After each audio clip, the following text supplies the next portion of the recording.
নিজের একমাত্র ছেলের সাথে তোমার বিয়ে দিয়েছি, কখনো জানতে চাইনি তুমি কোথা থেকে এসেছো, কি তোমার বংশ পরিচয়। বিয়ের দিন যখন তোমার সমস্ত কিছু মনে পড়ে গেল, সেগুলো জেনেও কিন্তু তোমাকে পুত্রবধূ হিসেবে গলায় জড়িয়ে ধরেছি। আজ আজ তুমি সবকিছু ভুলে গেলে। আমি জানি না বাবুকে তুমি কি দিয়ে বশ করেছো। বাবু তো তোমার হাতের পুতুল হয়ে গেছে, তুমি যেমন খুশি তেমন ওকে নাচাচ্ছ।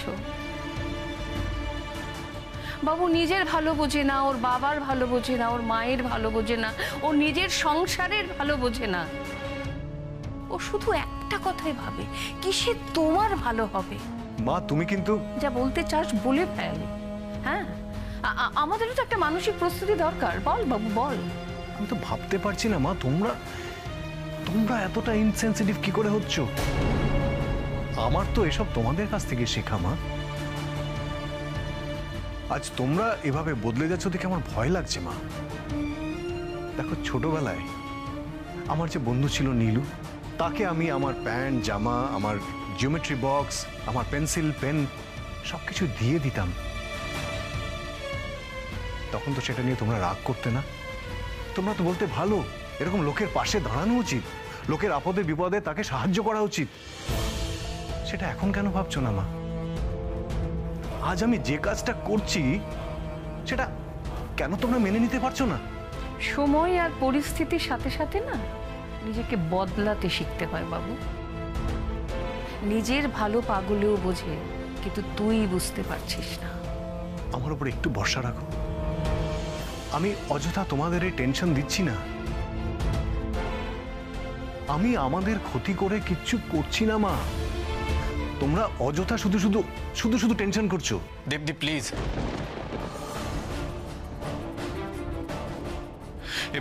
এবার কিন্তু আমার সত্যি খারাপ লাগছে। I am really feeling guilty here. আমার জন্য তোমরা নিজেদের মধ্যে অশান্তি করো না প্লিজ। কাকিমা তুমি চিন্তা করো না, আমি চলে যাচ্ছি। না যশ, তুমি যাবে না।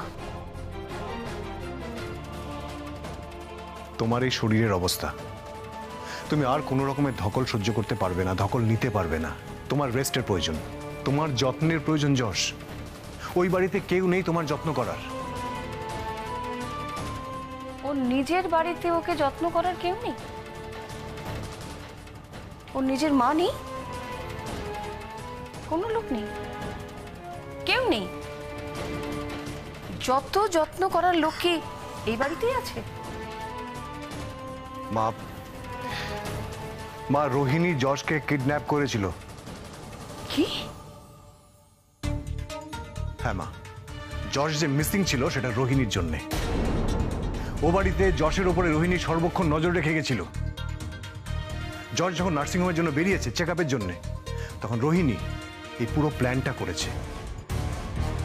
ও নিজে গাড়ি চালিয়ে যখন যাচ্ছে তখন স্বপ্নদ্বীপের সাথে মিলে রোহিণী যশকে কিডন্যাপ করে।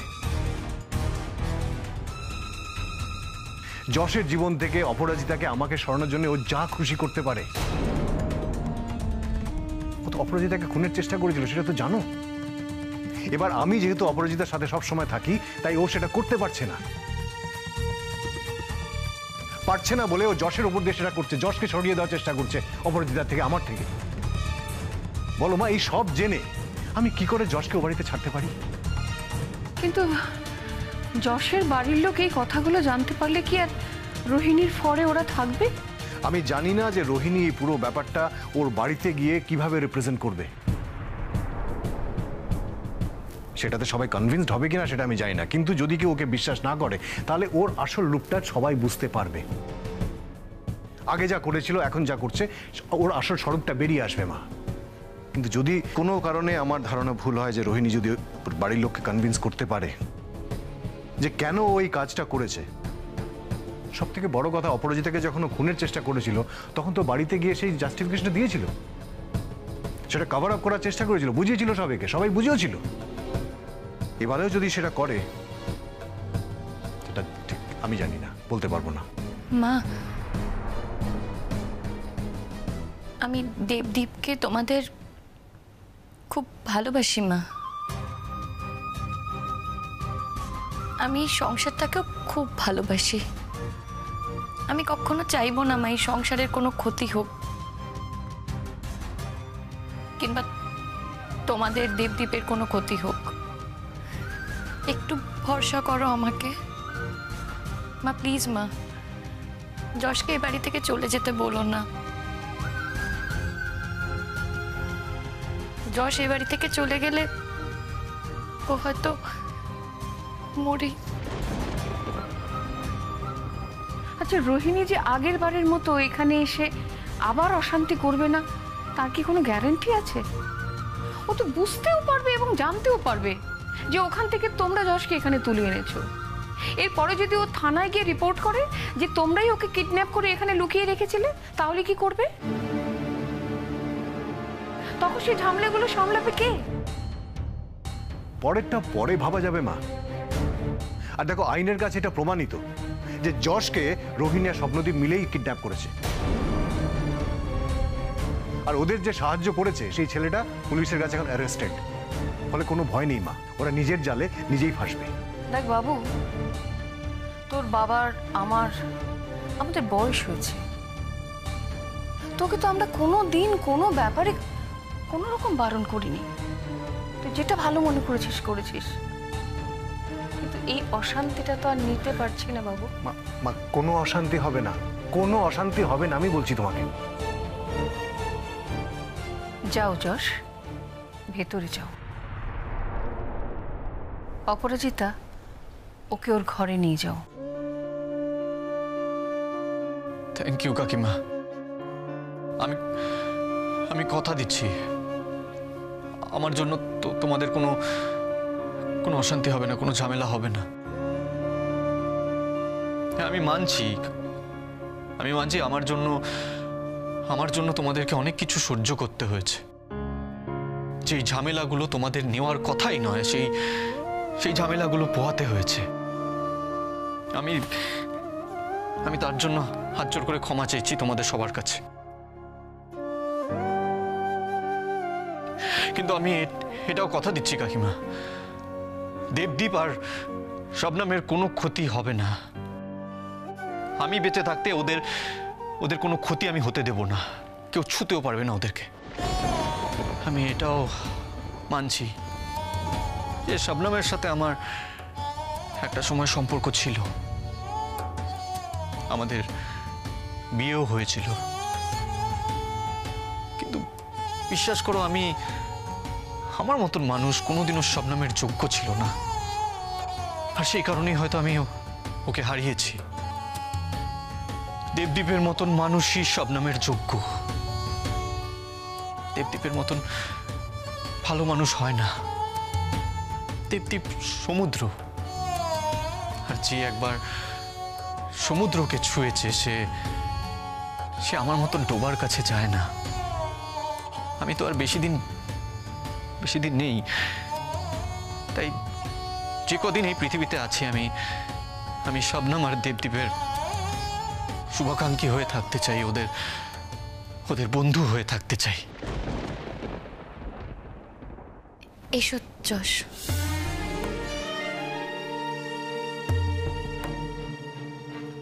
দাঁড়া বাবু, তোর সাথে আমার কথা আছে। বলো মা। তোকে আমরা কোনো কিছুতেই বাধা দিইনি বাবু। আজ তোর এই ইচ্ছেকেই সম্মান করলাম, কিন্তু একটা কথা সত্যি, তোর এই ইচ্ছেকে কিন্তু মন থেকে মেনে নিতে পারলাম না। মা, যশের আয়ু আর বেশি দিন নেই। এই কটা দিন প্লিজ একটু মানিয়ে নাও না মা। তোর নিজের সংসারটা যে এর জন্য ক্ষতিগ্রস্ত হচ্ছে, এটা কি তুই বুঝতে পারছিস? তোমার একটা ভুল ধারণা মা।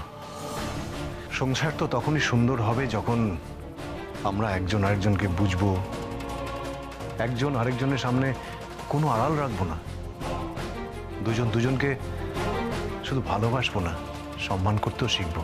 আর তাই তো হচ্ছে মা। আমি জানি না এসব কি হচ্ছে, তুই অপরাজিতাকে যশের সাথে এতটা সময় কাটাতে দিচ্ছিস। ওরা তো মানুষ, ওরা তো ভগবান নয়। ওদের ছাড়াছাড়িটা হয়েছিল পরিস্থিতির চাপে পড়ে। তার মানে কিন্তু এই নয় যে ওরা দুজন দুজনকে ভালোবাসতো না। আর ঠিক এরই মধ্যে তুই ওদের দুজনকে কাছাকাছি এনেছিস, ওদের রেখেছিস একসাথে। এতে কি তোর সংসারের মঙ্গল হচ্ছে? বাবু, আমি সত্যি বুঝতে পারছি না, আমার মাথায় কিচ্ছু ঢুকছে না। দূরে থাকলে কি সেই ভালোবাসাটা একের অপরের থেকে মুছে যেত? দূরে থাকলে কি দুজন দুজনকে ভুলে যেত মা? চোখের আড়ালে থাকতে থাকতে না আস্তে আস্তে ওটা মনেরও আড়াল হয়ে যায়। না মা, হয় না। অন্তত অপরাজিতার মতো মানুষকে যেতে হয় না। তাহলে বল, এখন আমাদের কি করণীয়? বাড়িতে বসে বসে আমার ছেলের বউয়ের তার প্রাক্তন স্বামীর সাথে প্রেম পর্বটা দেখে যাওয়া? মা, তুমি এভাবে কেন ভাবছো? তাহলে তুই বল বাবু, ঠিক কিভাবে ভাববো? মা দেখো, যশকে তো আমরা বাঁচাতে পারলাম না, কিন্তু অ্যাটলিস্ট ওর জীবনের শেষের কয়েকটা দিন ওকে একটু শান্তিতে থাকতে দিই। অপরাজিতা যে মানুষটাকে ভালোবাসে, সে মানুষটার শেষের দিন অবধি ওর তার সাথে থাকতে চায়, তার সেবা করতে চায়। মা, সেই মানুষটা যখন থাকবে না, তখন অপরাজিতা অন্তত এইটুকু তো মনে করতে পারবে যে তার শেষের দিন অবধি সে তার পাশে ছিল। অপরাজিতা তো নিজের মনকে সান্ত্বনাও দিতে পারবে মা, যে তার ভালোবাসার মানুষটাকে সে আপ্রাণ চেষ্টা করেছিল বাঁচানোর। কিন্তু যদি তাকে আমরা সেই সুযোগটা না দিই মা, তাহলে সারা জীবন তার সেই আক্ষেপটা থেকে যাবে। সে নিজে যদি চেষ্টা করতো তাহলে হয়তো সে বেঁচে যেত। আর আমি চাই না যে অপরাজিতার জীবনে, অপরাজিতার মনে এই ধরনের কোনো আক্ষেপ থাকুক। অন্তত স্বামী হিসেবে সেটা আমি কখনোই চাইবো না মা। আমি সত্যি বলছি, আমি রোহিণীকে বড্ড ভয় পাই। ও যদি আবার এসে ওরকম অশান্তি শুরু করে? রোহিণী আজ না হয় কাল আসবেই, আর অশান্তিও করবে, কিন্তু আমরা যৌথভাবে যদি তার প্রতিবাদ করি তাহলে রোহিণী হেরে যেতে বাধ্য। মা, যশ কোনোদিন তার মায়ের ভালোবাসা পায়নি। মায়ের মমতা কি সেটা ও জানে না মা। ওর মা সারা জীবন শুধু নিজেরটাই ভেবেছে, ওর ছেলের কথা একদম ভাবেনি। যশ সারা জীবন অশান্তিতে কাটিয়েছে।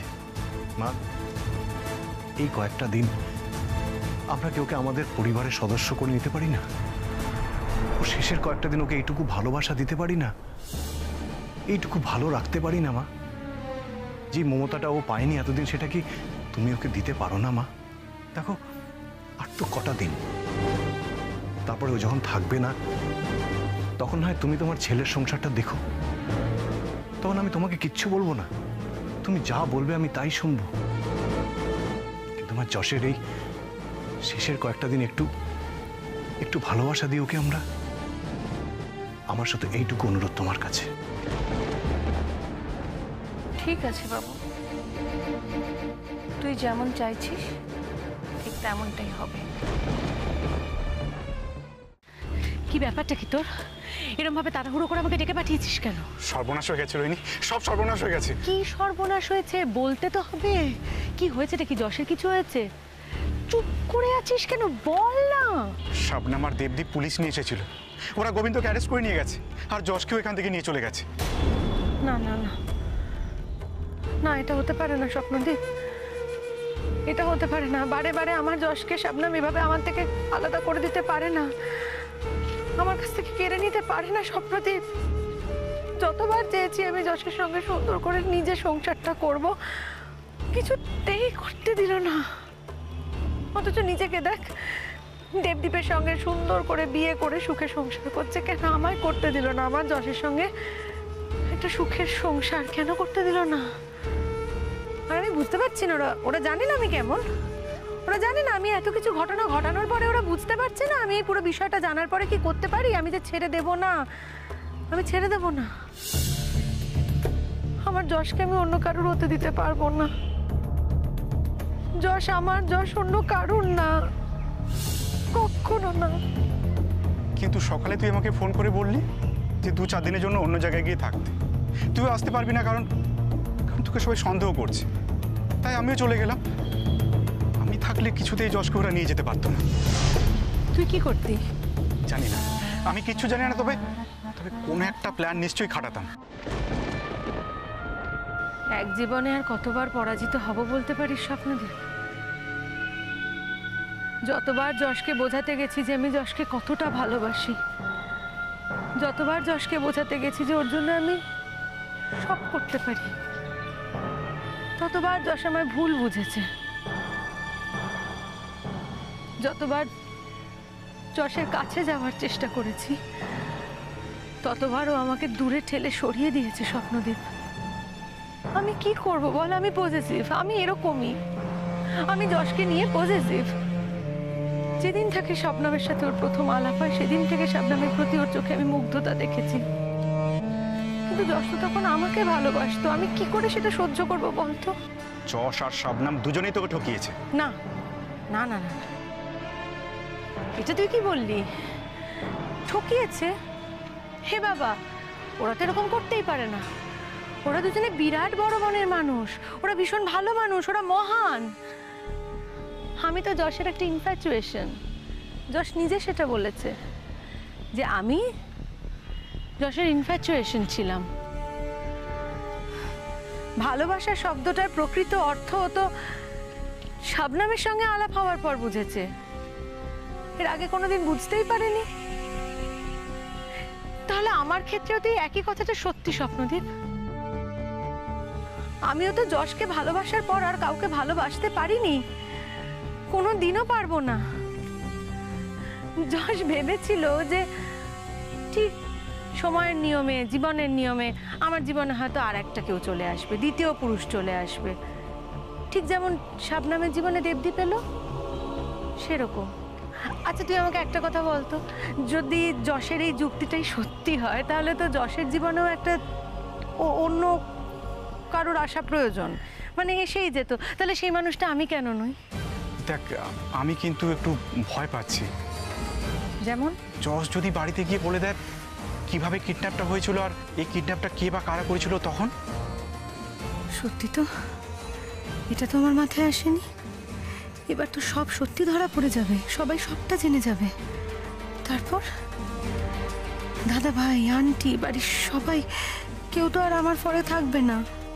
আমাকে বাড়ি থেকে বের করে দেবে, বের করে দেবে বাড়ি থেকে। আর ওই বাড়ি থেকে যদি একবার আমি বেরিয়ে যাই, তাহলে যশের জীবনে ফেরার সব রকম রাস্তা আমার বন্ধ হয়ে যাবে। কি রে রোহিণী, কি ভাবছিস? কিছু বুঝে উঠতে পারছি না, কি করব, মাথায় কিছু ঢুকছে না। আচ্ছা তুই আমাকে একটা কথা বলতো, যশ কি নিজে বাড়ি যাবে? হ্যাঁ অবশ্যই। আমার মুখোশটা টেনে ছিঁড়ে ফেলার একটা সুযোগ পেয়েছে, ও এমন সুযোগ হাতছাড়া করবে ভাবলি কি করে? তাহলে উপায়? সেটা ভাবতে হবে কি করে জাল থেকে বেরোনো যায়। আচ্ছা রোহিণী, তোরা থানায় ডায়েরি কবে করলি? যেদিন যশ হারিয়ে গেল সেদিনই। তার মানে 3-4 দিন হলো, তাই তো? হ্যাঁ 3-4 দিন হলো, কিন্তু 3-4 দিন হয়ে যাওয়ার পরে ওরা তো কোনো খবর দিতে পারেনি এখনো। তাহলে তো ভালোই হলো, তুই নিশ্চিন্তে বাড়ি যা। সবাই মিলে হয়তো তোকে অনেক প্রশ্ন করবে, কিন্তু একটা কথা মাথায় রাখবি, তোকে একটা সুন্দর সাজানো ঘটনা প্রেজেন্ট করতে হবে। আর এমনভাবে কেসটা ট্র্যাকেল করতে হবে যে মিথ্যেটা হবে তোর ফার্স্ট পয়েন্ট আর এন্ড পয়েন্টের সঙ্গে। হ্যাঁ মানে অভিনয়টা ঠিক আছে পারবো, কিন্তু মিথ্যেটা কি বলবো? বলবি শবনমরা কোনোভাবে হয়তো জানতে পেরেছিল যে আমরা যশকে খোঁজার জন্য মরিয়া হয়ে উঠেছি, সবাই সবার সোর্স লাগিয়ে দিয়েছিল, আর সেটা ওরা জানতে পেরে যশকে ভয় ফেরত দিয়ে গেছে। এক্স্যাক্টলি ঠিক বলেছিস।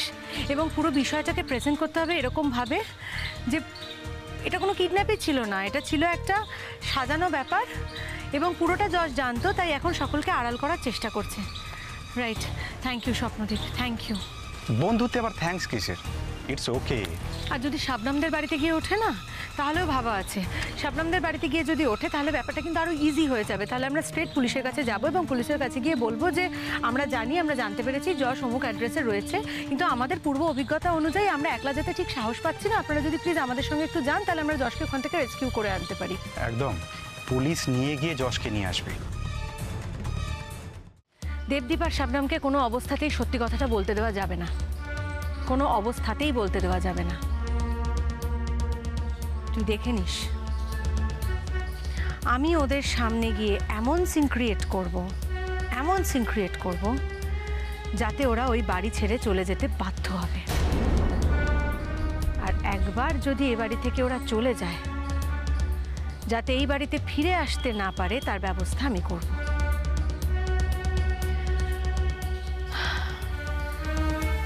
শাবনামের সঙ্গে শেষ যুদ্ধটা আমিই জিতবো স্বপ্নদীপ, আর কেউ না। এবার শাবনামকে আমি আর জিততে দেব না। কোনো চিন্তা করিস না রোহিণী, সব ঠিক হয়ে যাবে। তুই তোর ভালোবাসার দাম এবার নিশ্চয়ই পাবি। সেটাই তো চেয়েছিলাম স্বপ্নদীপ, পেলাম আর কই। আমার মন বলছে এবার তুই জিতবি। আচ্ছা চল, তোকে ছেড়ে দিয়ে আসি। না না না না, তুই যাস না, তুই গেলে আবার সবাই সন্দেহ করবে, কেউ দেখে টেকে যদি ফেলে। তুই এত ভয় পাচ্ছিস কেন? জাস্ট গলির মুখটার কাছে তোকে নামিয়ে দেবো। আর শোন, রিহার্সাল যা করার এখানেই করে নে, কিন্তু ওখানে গিয়ে ফুল ড্রামা চাই।